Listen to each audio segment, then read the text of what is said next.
தெருநாய்கள் எதற்காக மருத்துவமனையில், பூங்காக்களில், கல்வி நிறுவனங்களில் சுற்றித் திரிய வேண்டும் என்று உச்சநீதிமன்றம் கேள்வி.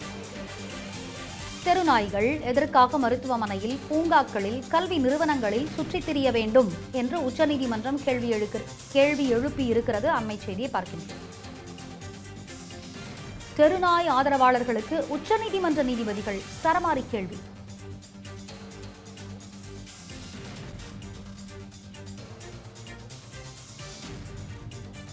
%90 மக்கள் நாய்களால் அச்சமடைந்துள்ளனர். மத்திய அரசின் சொலிசிட்டர் ஜெனரல் துஷார் மேத்தா வாதம்.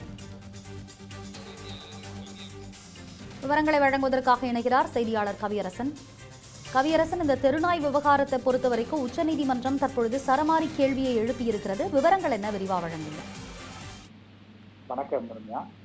தமிழ்நாடு, டெல்லி உட்பட நாட்டினுடைய பல்வேறு இடங்கள்ல தெருநாய்களால பொதுமக்கள் பாதிக்கப்படக்கூடிய விஷயங்கள் அண்மை காலமாக நிறைய நடைபெற்று வருகிறத நம்ம பார்க்கிறோம்.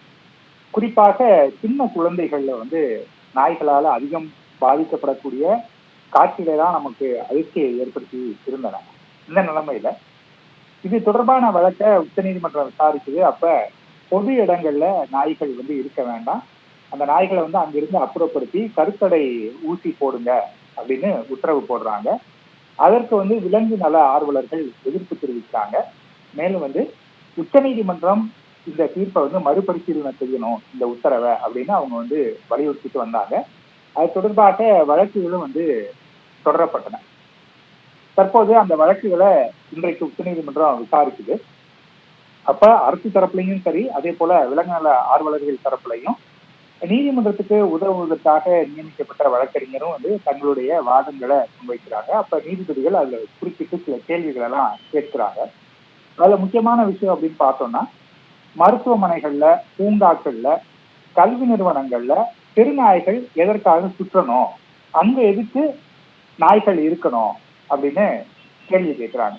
அது மட்டும் இல்ல, 90 விழுக்காடு மக்கள் நாய்களால பயந்து போயிருக்காங்க அப்படிங்கிறத மத்திய அரசினுடைய சொலிசிட்டர் ஜெனரல் துஷார் மேத்தா தன்னுடைய வாதத்துல குறிப்பிடுறாரு.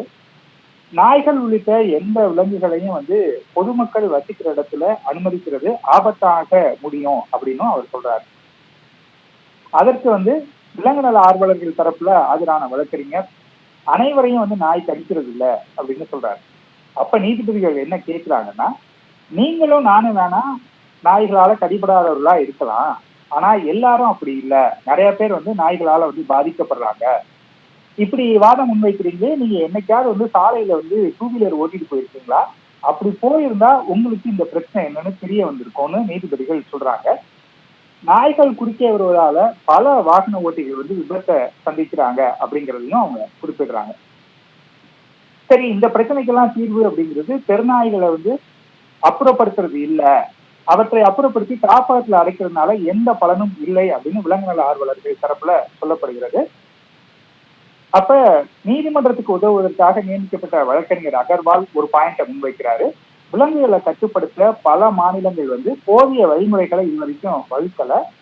மத்திய பிரதேஷ், தமிழ்நாடு, உத்தரப்பிரதேசம், பஞ்சாப் ஆகிய மாநிலங்கள் அறிக்கையை தாக்கல் செய்யல அப்படிங்கிறதையும் அவரு குறிப்பிடுறாரு. இந்த வழக்கினுடைய வாதம் மற்றும் விசாரணை தொடர்ந்து நடைபெற்று வருகிறது. ரம்யா,